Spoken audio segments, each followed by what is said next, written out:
We are back. Giants baseball, past, present, and future. I'm Ralph Tyko. My co-host today is Patrick Quinlan. How are you, former Batboy? Awesome. Just watched a bunch of baseball over here in the county here. So just got home after coaching baseball and watching 2 baseball games. So today is great. Well, tell me, you coach youth ball, and you were around the Giant clubhouse for a long time. And it wasn't just about sitting around and shooting the shit. You learned fundamentals from not only the players, but the coaches that you were associated with. Who were the coaches when you were the Bat Boy, and what did you learn from those guys that you pass on to the kids that you coach today? Well, during my 4 years there, I had 3 managers. You know, the great Bill Rigney, then Joe Altobelli, and Dave Bristol. Excuse me. Then he had a bunch of great coaches like Giant legend Jimmy Davenport, and Herm Starrett was a pitching coach for a few of those years there. Then he had the great Tom Haller, who was there, Bobby Winkles, who was with Bill Rigney's staff, Buck Rogers. And so Bobby Winkles was a college coach, and I don't remember what baseball innovator brought him into the pro game. Do you happen to remember that? He was at the ASU, if I'm not mistaken. Yeah, good knowledge.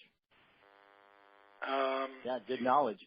I think maybe the A's first or something. Some general manager brought him into the game, and that was he was one of the first college coaches to come in without pro experience, and it just opened some ideas because generally speaking, most coaches over the years got jobs because of who they knew. They might have been the manager's buddy, this, that, and the other thing. And the good instructors, generally, the really good teachers, were down in the lower levels of the minor leagues, making not very much money, and riding buses and teaching first year and second year pros to, how to take care of themselves and how to maintain their fitness and what to look for and all those things. They're instrumental. You can go to every organization and they have the guys in the lower minors that were terrific. You happen to be very fortunate because to be around guys that were just baseballmen. You mentioned Rigney. Bristol wasn't a very successful manager, but he was a third base coach for a lot of years, a lifer in baseball. Altobelli was manager of the year one year with the Giants, and the next year he got fired, if I'm not mistaken. It's kind of got a raw deal there. Yeah, he did. I don't remember the exact circumstances, but he was a Baltimore Oriole guy, as was Starrett. What did you learn that you pass on to the kids? Well, at that level, all they're doing is the repetition. But the stories of how all those guys got there is all about commitment and all about the repetition and all about fundamentals that continue every day, every year. That's part of MLB. That's part of the pregame. Everything's all fundamentals. You go out there, you do it second nature, but everything's done fundamentally. You got to keep on the work. You got to make sure that you are always polishing the skill set, and it's just day in, day out, day in, day out, day in, day out. And then the winner, they have a lot of it is muscle memory. Yeah. And a lot of it is if you practice well, you play well, that kind of thing. Because so much of it is concentration and thinking ahead, what you in baseball, it's not so much of an instinctive sport because there's time between pitches when a batter, a catcher, an outfielder, infielder can determine in their mind, what do I do if the ball's hit to me? If it's hit hard, hit slow, what's the game situation? And it's almost like an athletic game of chess. Big time. Pardon me? Big time. Yeah. It's exactly right, Ralph. And because there's so much time, and then there's elements. The big four, wind, ballpark, right. backstop, behind third, behind home, behind first, sun. Other right. other weather variables, all that stuff, and who's pitching, what the count is, big time. where are they likely to hit the ball. Today, so much of it has become computerized with there's shifts, infield shifts that transcend what used to be the standard shift for Ted Williams and what have you. That guys playing in incredibly odd positions where the ball seems to be hit to them an awful lot. And then you have to have batters that adjust to that. If the shift is on one way, might they be better served going the opposite direction or this, that? And how much do they give up? And you're giving up on base percentage for power. That, it's all so intricate. And people think, well, it's just a game, a little boring. It's not boring. It's only boring to those with dull minds, as to paraphrase my friend Marty Rose. What level are you coaching at? JVs.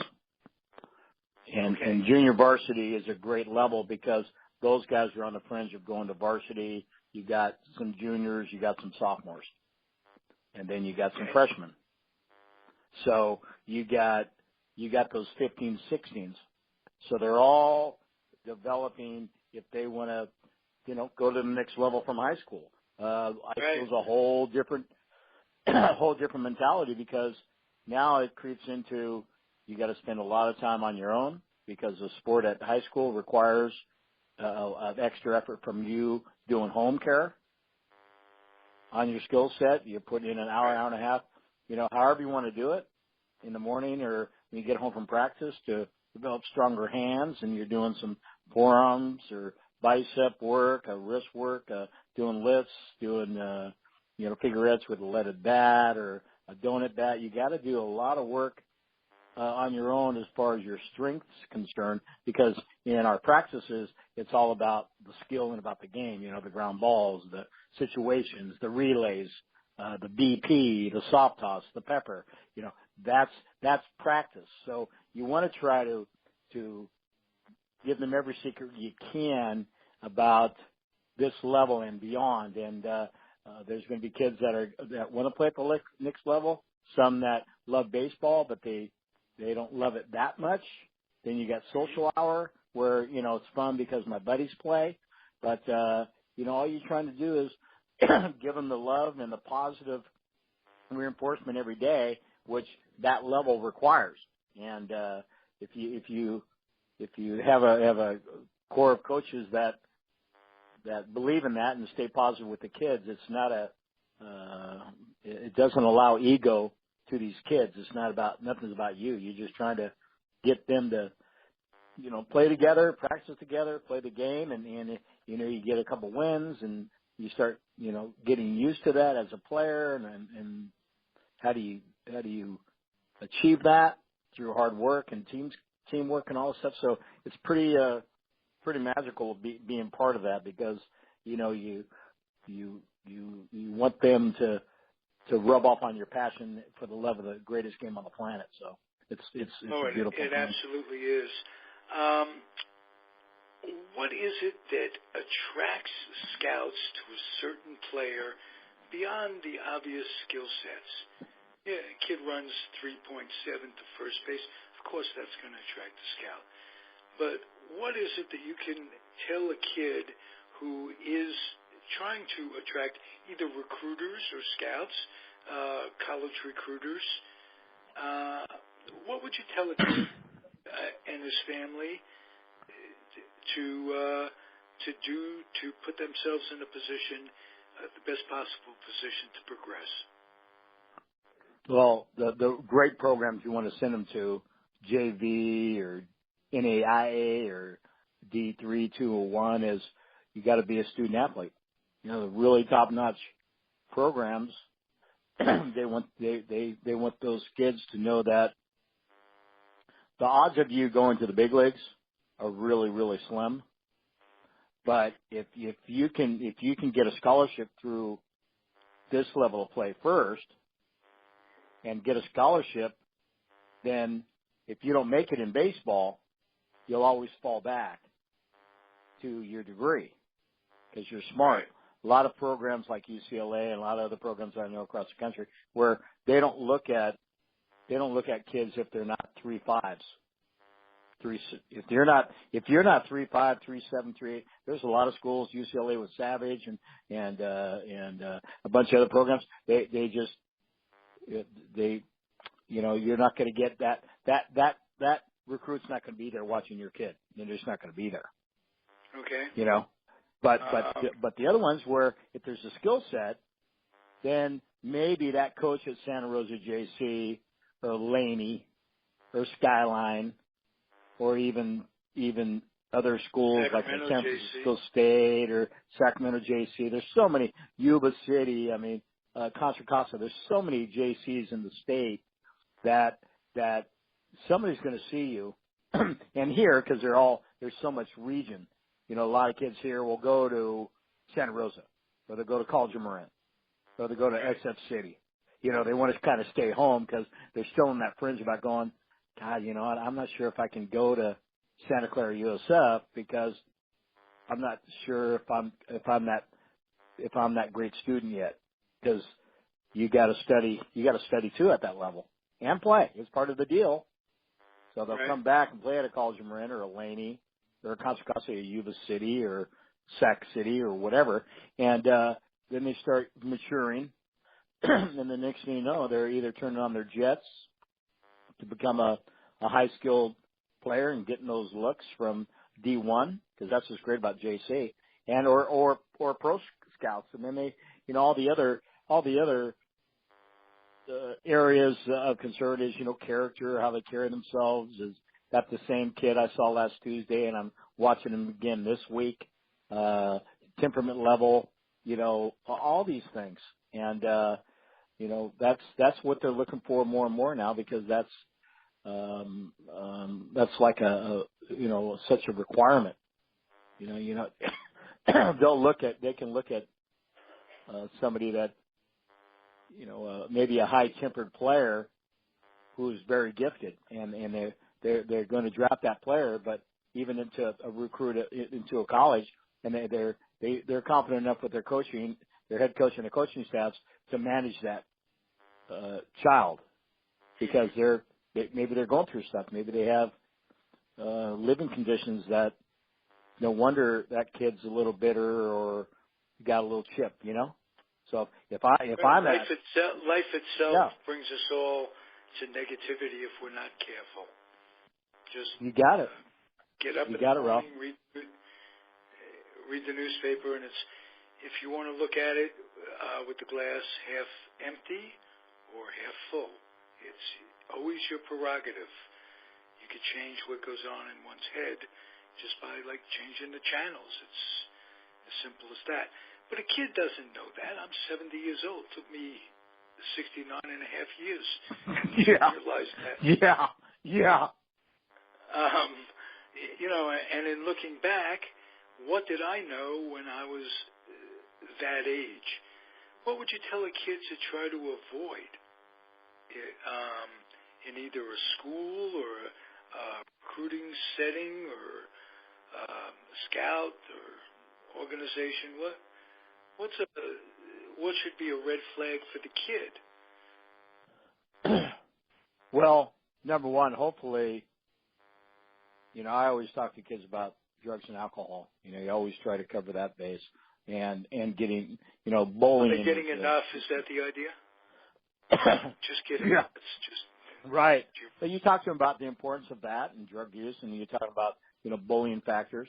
But you just want to make sure that most recruits are going to the families first.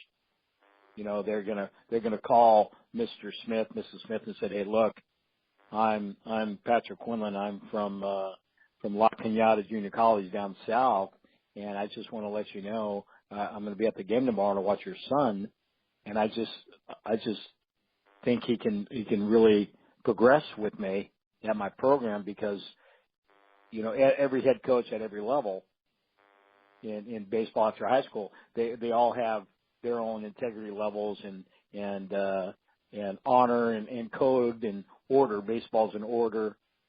Baseball's all about code and order and honorability. And every coach is going to be different about how they think they can reach that kid or the makeup of the kid. The great George Genovese was great about that. The great Giant scout, because he could look at players and know that, well, I'm going to draft him, but he's not going to be a right fielder. I'm going to draft him, and I go, yes, he went to a tough high school back in the day, like San Fernando out of Pacoima or something, and he goes, he doesn't care. He knows he's the right man for the job because he can reach this kid and give him the love and tell him, look, you're going to be taken care of. You're going to be protected here, and that was a major success part of his makeup as a human being, as one of the most elite scouts in MLB history, is because he was the right guy for the job. He was such a great person. He signed so many players throughout history. I just found out recently that he signed our mutual friend John DeQuisto. Yep. And didn't realize that. But if you want to talk about the decades before, years and years before the players he signed, a remarkable scouting career. And I'm wondering whether or not scouts, I know they talked about it years ago, have there been any, I lost track, have there been any scouts elected to the Hall of Fame? Oh, God, I got to look that up. Gary Hughes is in there. Great Gary Hughes. Hughes is in the Hall of Fame? I think Gary Hughes is in there. Okay. I got to look that up. Ralph. Yeah, it's very interesting. Because scouts have enriched the game in so many ways. The first scout that I can think of was Branch Rickey, who signed George Sisler to the St. Louis Browns back in the day. One of the first of maybe 7 major things that Branch Rickey did that were notable, not just notable, unbelievably outstanding and game-changing that Branch Rickey was responsible for. But, scouts are incredibly important. When you left being a bat boy, did you want to stay in the organization? Did you think maybe you'd have a playing career? Did you think you might be a scout yourself, or did you think you'd stay in baseball? Yeah, Ralph, it's one of those things in life where everybody looks back on stuff, and I go, I don't know. I don't know why I left there, because you're on the payroll. You get in and you do what's asked of you. It's just like any jobs, but that particular, it's a real special place when you're, at that time there's 24 teams in big leagues. So I got it because how I was raised and everything. I got how, and players before I got my bat boy job, I knew a lot about Candlestick. I knew about a lot of the players before I got the job, and I knew I could do it. Meaning, be around pro athletes. I mean, that's like, I didn't start in the minor leagues. You start right at the big leagues. You start with one of the most storied franchises right away. I walk in the clubhouse, there's McCovey, there's, all these guys, Byron Matthews, all these guys right Johnny away. Logan, or who, he might have been gone by the time. But Murph, these legendary guys who make the clubhouse almost a museum to work in. It's a sanctuary. And they have a sign up. What goes in the clubhouse, what stays in the clubhouse, that kind of thing. It's what you see here, what you say here, let it stay here when you leave here. Yeah, what you see, what you hear, whatever. Yeah. That's so. So that was real. Yeah, that was a real big deal because of the presence you got to have. Like after a Giants loss, you're picking up jocks and towels and coaches tape, athletic tape. There's no talking because when an MLB team loses, that's like the worst. You lose at that level. There's no celebration. There's just you bust your butt. If they want to talk with you and you got a second because they're kind and your family, cool. Other than that, but after they win, it's looser. It's a beautiful thing. But I think it's just knowing and learning about inside a major clubhouse, about pre and post game and during the game. It's just you can't really, you can put the rules out if somebody would hire a bat boy. You can put the rules out there, but they also, can this kid be around grown men that play at the highest level for the toughest sport on the planet and all those different cultures and temperaments. So I was blessed to just be accepted by them and just knowing my place. You get a feel. And then, I wanted to stay there and be the next Brian Sabian. Director of scouting or a GM. Because, I started in 76. Shoot, I know I could have been out there somewhere because that was a great opportunity to grow in that field because baseball wasn't popular. I mean, now the Giants have like 15 departments and 300 plus employees. When I was there, Ralph in the front office, there was like 8 people. Nobody there was, Doug Emmons was up there selling tickets. And Arthur Schultz. It's changed. And Richardson. Too, you would have been with an organization that you would have been just at the brink of an organization coming together. Remember, those were some barren years until they started winning in the 80s. So it was brutal. Horace lost money, and the team ran the league ran the team for 3 years in 73, 4, and 5, and then Bud Lurie Spec Richardson years. Am I correct? Yep, Bob Lurie. Yep, and Bud Herseth bought the club for $8 million, and they're worth $3.5 billion now. And Bob Lurie sold it to the new group with McGowan for $140 million or whatever. So he cashed in on that. But now they're all these teams are legit, big Fortune 500 companies. It's such a big deal. So I would have loved to have stayed there because the nurturing and the teachings, there was no, they. And the experiences, they were about to leave at least 3 times.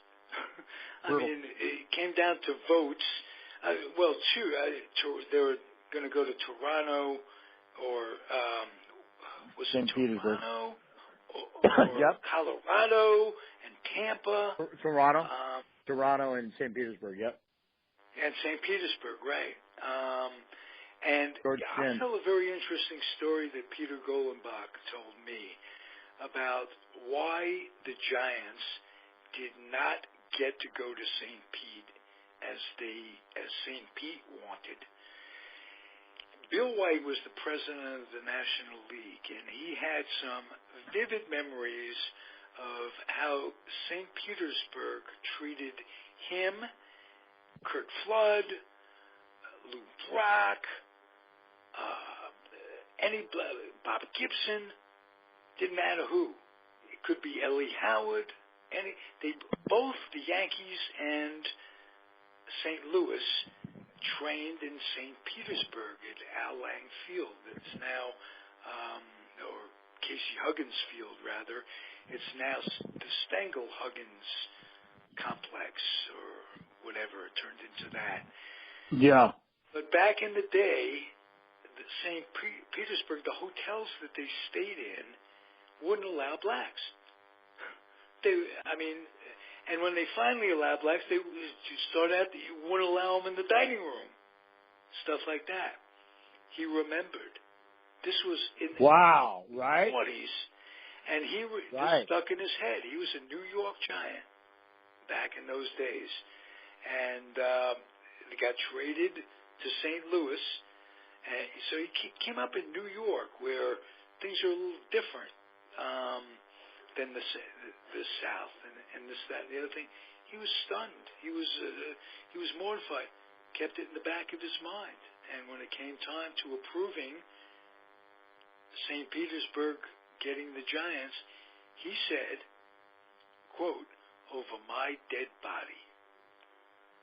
Loving it. Loving it." Wow. Yeah. So that's how they got to stay. Bud Herseth came in when Laurie was really struggling, and he wasn't there very long, but he put in some money that saved them.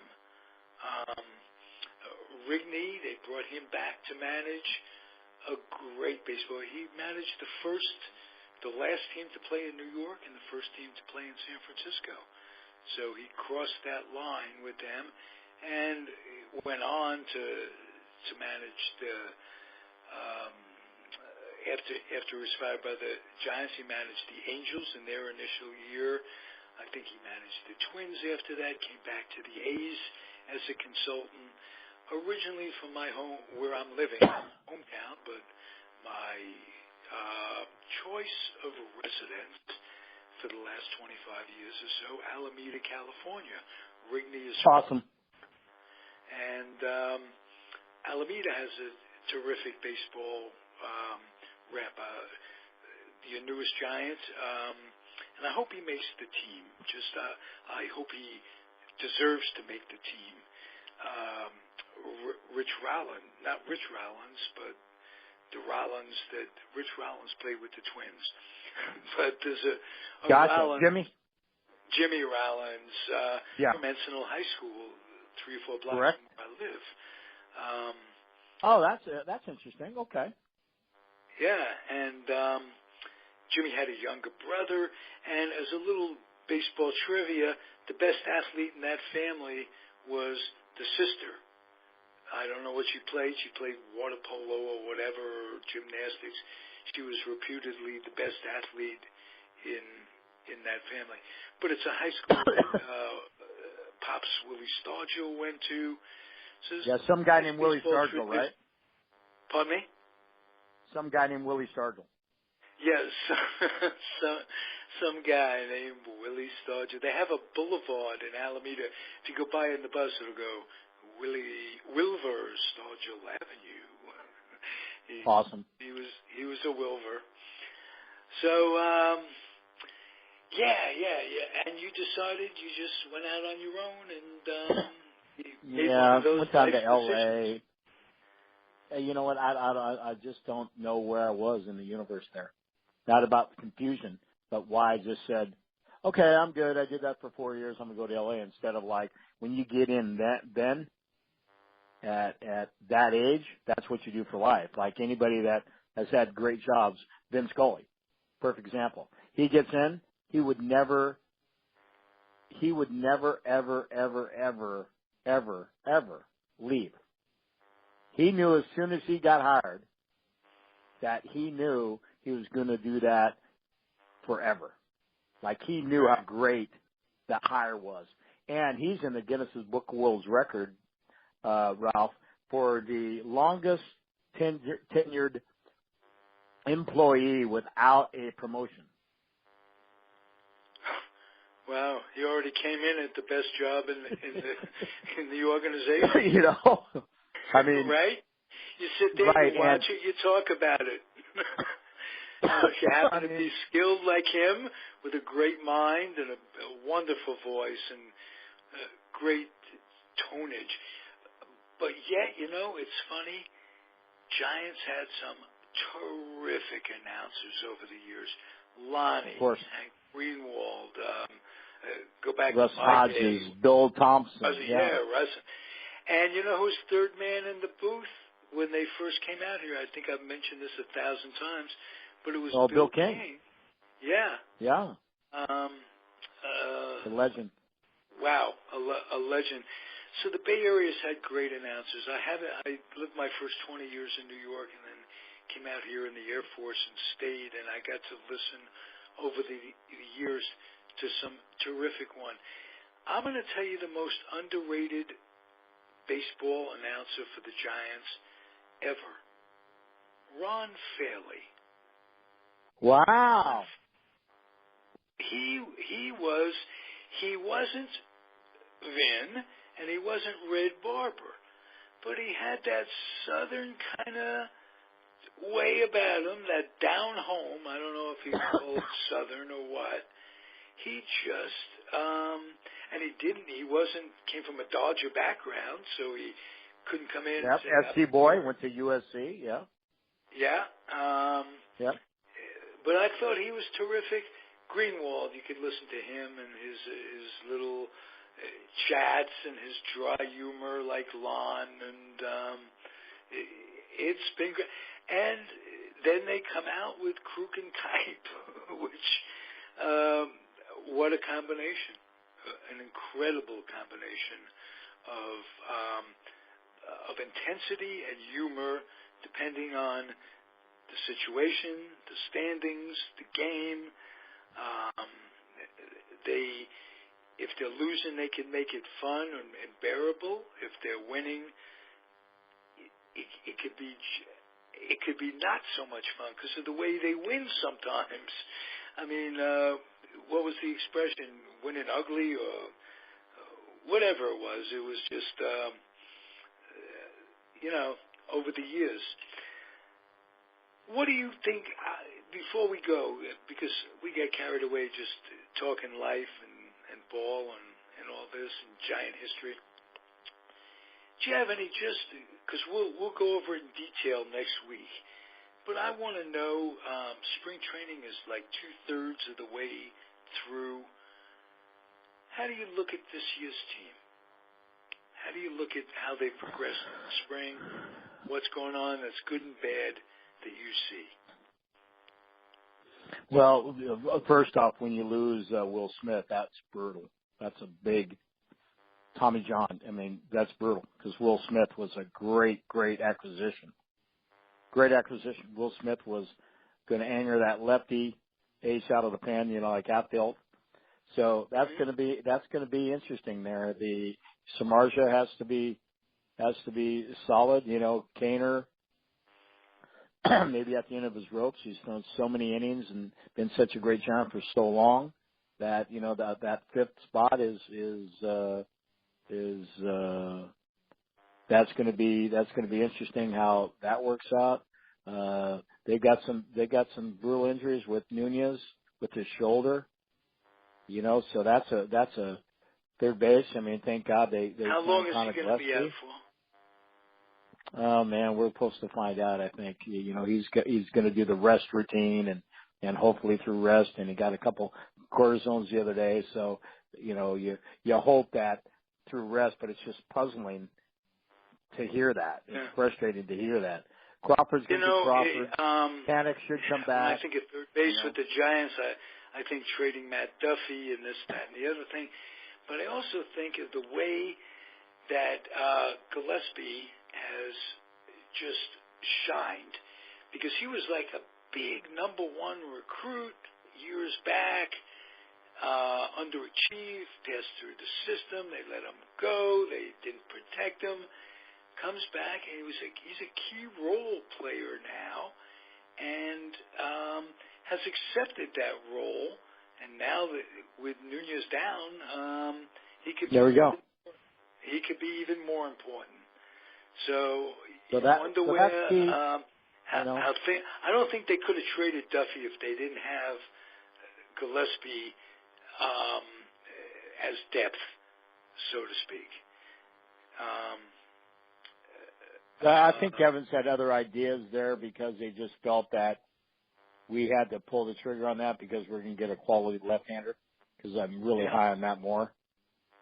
But so that's going to be fine. Pence has got to stay healthy. Jared Parker, Mark Williamson goes down. Mark Williamson goes down, and Parker's, kind of handed this job, and you got to produce.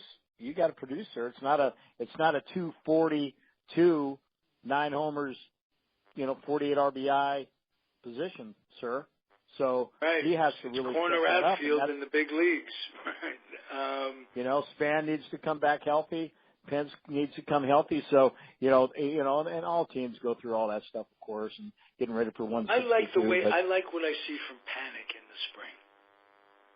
Healthy.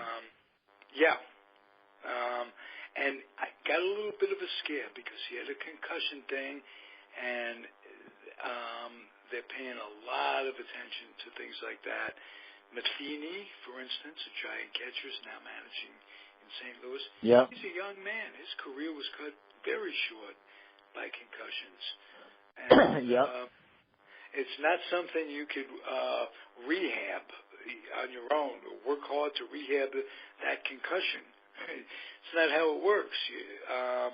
And that's the frustrating part, is that a player wants to do too much and rushes it.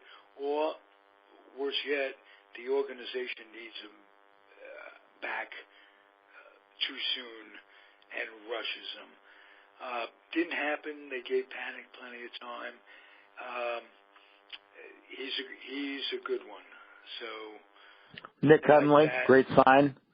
Nick Hundley, that was a great sign to back up Buster. Absolutely, so absolutely. Yeah. Speaking of Buster, he and Crawford went to the college, the WBC, and excelled. Crawford is a magician at short, highly underrated. His range. There's a lot of great Dominican shortstops, Venezuelan. I mean, it's a worldwide game now. Crawford holds his own range-wise with any of those guys. He's terrific. So we're another UCLA guy and another great draft pick. Another great draft pick. Say that. How much did that Bobby Jones?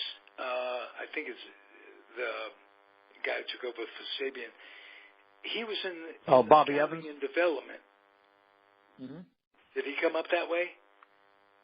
He did. Okay, good. Because those are the folks getting rewarded, the guys who are building ball clubs over the years. Well,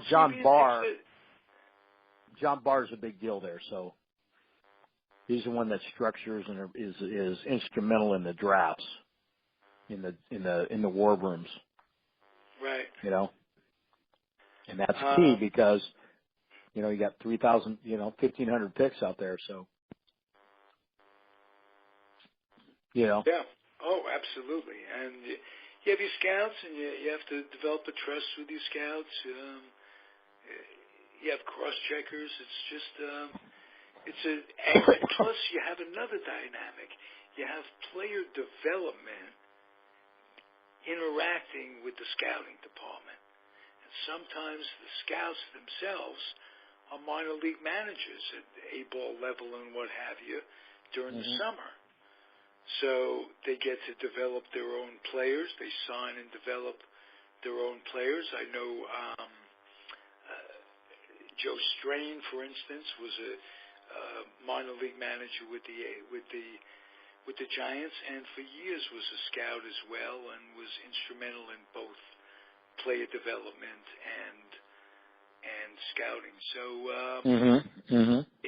organizations are built in weird ways. I want to give credit to a guy who passed away. Actually, two guys that were Giants scouting guys, Dick Tidrow and Jim Fregosi. And two guys who were very, very valuable to building the teams that won, and tragically died much too young.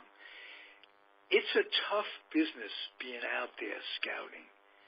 It's tough on you. The travel, you're eating a lot of crappy food. It's just tough job. People say, well, you go out and watch a little ball. Oh, no, not in today's day and age. As an amateur coach, can you give me some idea of what you think about is the major cause of these arm injuries? Is it coaching at your level, coaches that exceed the pitch counts and what have you? Is it travel ball that kids are put through where they're playing like 80 games a year at 16 years old, that type of thing? What is contributing to this? I've heard all kinds of theories. I've had some theories myself over are these pitchers being coddled or are they being overworked? In the old days, the guys would throw 300 innings a year. And, pitch count, there was no such thing as pitch count. My theory is they try to throw too hard. And that baseball is just to impress scouts. You're looking for pure speed. Where in the old days, it didn't really matter how hard you threw. It's how the difference between your off-speed pitch and your fastball, either a curveball or a change or whatever, and that would fool batters. Probably still would, but I think the game has fallen in love with the radar gun. And that's my theory. Tell me yours. Well, you look at the 16 divisions that the Braves won. Mm-hmm. All those starters, they're not throwing 105 miles an hour. Glavine, Smoltz, Avery, Danny Nagel, these are all pitchers. Not slingers, not throwers, pitchers. Because Lee Malzone taught pitching. Throw to contact, in and out, down and away, to scouting reports, boom, boom, boom, down and away, breaking balls, pitch. Throw to contact, you can hit it out to big time. Hit it to your defense. Hit it to your defense, period. Right. The pitching starts at the lower levels because across the country now, because everybody, like you said, everybody has their theories, and you're right on yours. But also there's other factors. There's a lot of youth leagues that they don't teach properly. They don't teach how to throw, how to teach the kids how to pitch. See? So what happens is when they get to high school, they're a product of there's a lot of terrible travel ball organizations out there nationwide. Because of overuse all year round is killing the arm. That's a fact. All these young kids, stop it.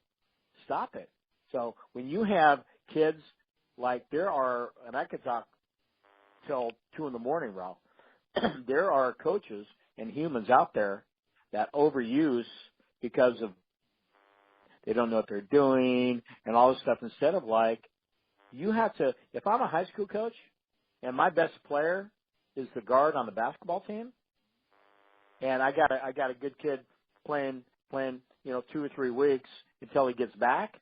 He comes and starts right away because he's my best player and best athlete on the team. He deserves to start. There are programs and parasital human beings that will say, well, if you play basketball, you're not starting on my team.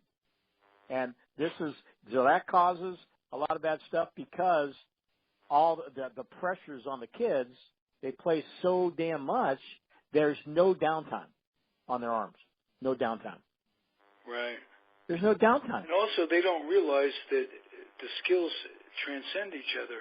Your basketball skills will help you on the baseball field. 100%, because see, in basketball you're not out of mound with the arm whip. Say you get a break, and then if you're a football player too, if like old school, we're from the school where whatever in seasons we played. So baseball season, you play baseball. Football, you play football. Basketball, you play basketball. Then we did everything else. We played golf. We swam. We bowled. I mean, we did millions of different sports. And so there was never a one person. And then there's no travel ball there. They had winter ball in the Bay Area growing up was on Sundays. Right. Period. Sacramento too. Period. Same thing. Yeah. Period. Like Dick Tidrow, all these great baseball players, Ricky Henderson, all of them played on Sundays. That Big Rec, double hitters, and Dante Benedetti and New Pisa and a couple of these other restaurants or whatever, they paid the players on $200-300 for double hitters. One of my best friends played with Ricky and Von Hayes and Shooty Babbitt for Elvis Brooks and New Pisa, right? It was great stuff. But the overuse and all this travel ball and kids sitting in a car, and you got parents taking the kid out to Manteca and sitting in the car and playing 70 games over a weekend. You know, that's an exaggeration, but that wear and tear is damaging these arms, and kids are having Tommy John. Oh yeah, kids in high school now are having time, and they're having Tommy John. Back stronger than ever, and in a way they're right. They tighten something up, so a lot of times well, if they follow the rehab and that kid's makeup, I mean, it's just a crapshoot, and it's like it just destroys these kids. John DeQuisto told me something else that's very interesting. Do you know that every player, basically, that does Tommy John surgery is given the same rehab program? They're expected to obey day by day the same rehab program. Well, as John was saying, just like two pitchers' deliveries are never going to be alike. You can go see any pitcher, and he's just different than anybody else. Every pitcher, because we're all humans, we have different recovery time, different needs, different pain tolerance, different body sizes, Ralph, different arm slots from the both sides. Right, different. You build up scar tissue differently. So why should they rehab? They don't personalize the rehabilitation. They just pigeonhole you. And he contends it depends on where you're at. Like Jimmy Andrews, who's the man now, is that it depends what kind of care you're in. If that's my kid, I'm going to be strict on my kid about monitoring him to making sure that this is a gradual climb back. Period. Right. There's no rush here. Will Smith wants to pitch next year. Well, if all things go well, and the Giants are superior in this, like all MLB teams, they're under such great care by their medical teams that he's going to be back. But when you're talking about other levels, these are people that don't know what the heck they're doing. That their egos, which baseball's not allowed. Baseball's not allowed. You get out of high school, you go D1 or pros. Okay, I get it. It's all about that. But in high school and these travel leagues, everybody thinks they're an expert. My team wins it every year. My team from Northern California will play. The team out of Arizona will kick your butt. Everybody, it's all about going 25-0 and kicking ass and all that stuff. No, the Bryce Harper's played in some great travel league, but that's the elite. Or Buster or Nolan Arenado, all these guys. That's the elite guys that understand and are strong and tough, that can handle the loads. You know what I mean? And they're really great, smart hands and warm, loving baseball people that get that. But most of the country, no, that's why there's an epidemic with these arms. And it's tragic because it's flat out overuse. It's like if you have a balance, you're good. But to throw X amount in the winter, and then you start up. There's no downtime. So, it's sad, and I pray for all those kids because I read up on it all the time, and it just hammers my soul that remember so and so that pitched for Chaminade down in L.A. or Notre Dame where Giancarlo went, and Hunter Green is going to be the number one pick in the country in June. That's the next Doc Gooden out of Notre Dame. That you hear all these stories about guys and all their successes and all that stuff because they're taught properly, they're handled properly.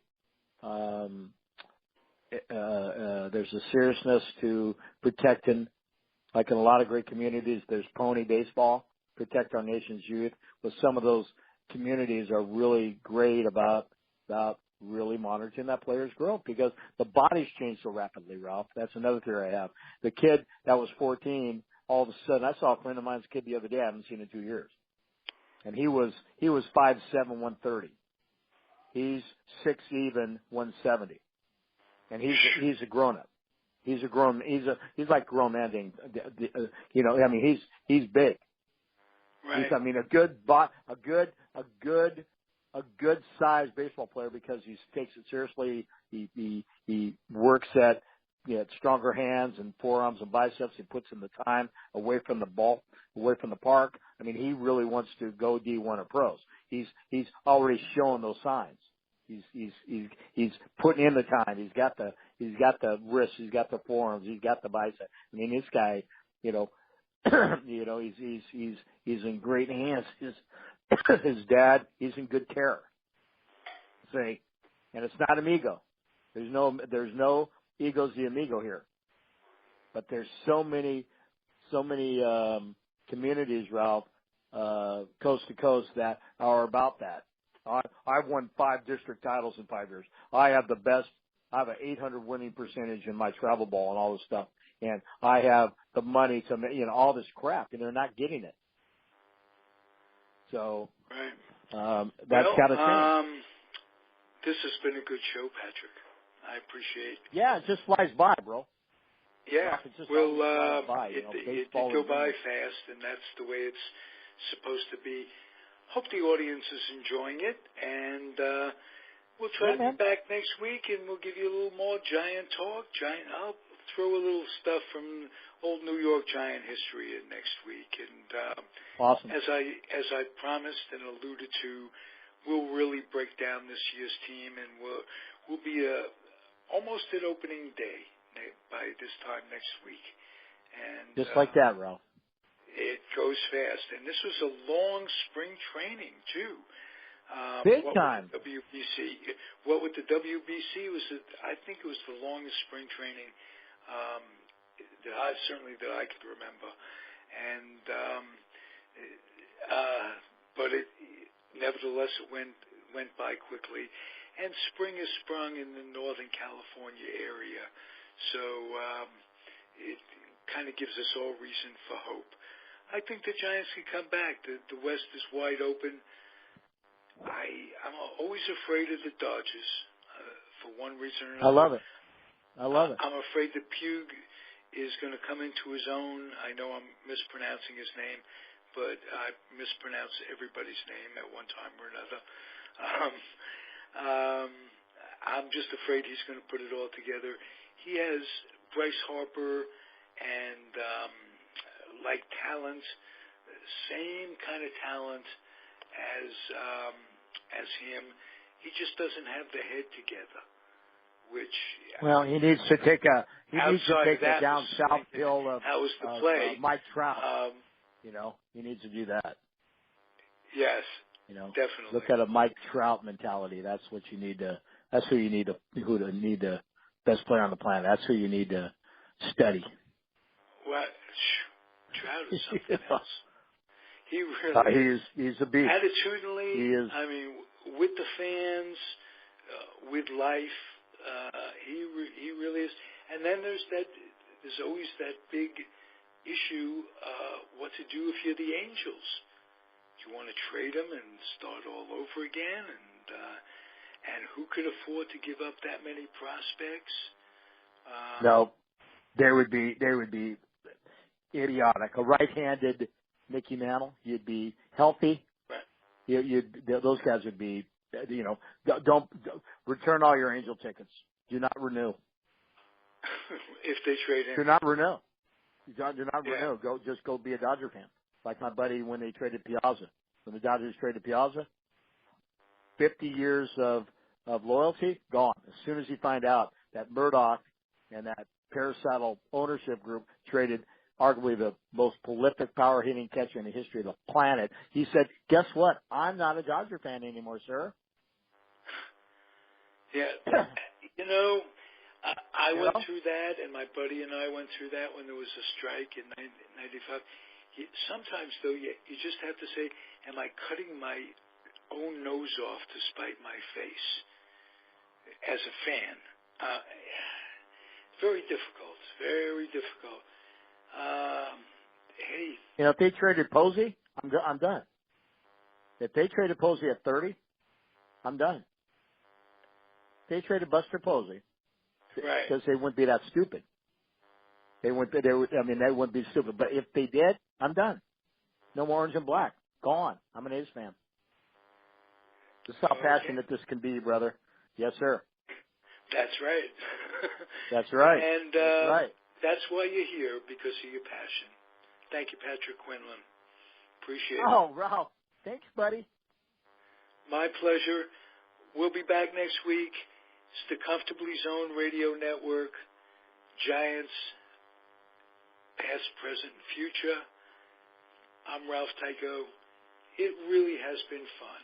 Catch you next week, everybody. Adios. Adios.